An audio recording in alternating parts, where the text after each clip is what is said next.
nakaraang Pasko hanggang ngayong taon, 24 na batang may cancer ang naitaguyod ng ating Give a Gift alay sa Batang Pinoy Christmas Project, Kapuso Cancer Champions. Katuwang ang Evergotesco Malls at Gotong Foundation.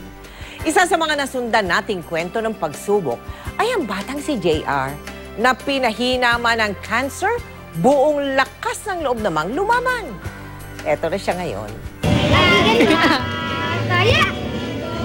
Masigla, masayahin at bibong-bibo.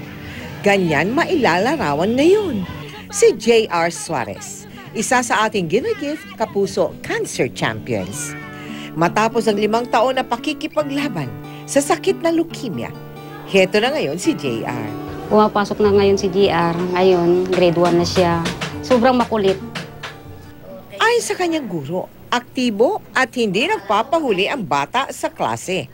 Hindi mo akakalain na may sakit kasi marunong makihalubilo. Pumapasok naman. Bagamat magaling na mula sa kanyang sakit, hindi pa rin maiaalis sa kanyang ina na mag-alala sa anak.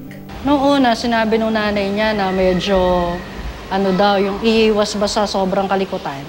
Kasi nga, may gano'n siyang delikadong kondisyon noon.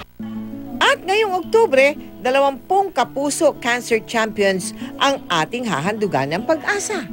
Kasabay ng pagdiriwang natin ng Kapaskuhan ay ang pagbabahagi natin ng regalo, ang mga kailangan nilang gamot at iba pang tulong medikal sa kanilang pagsugpo sa sakit na cancer.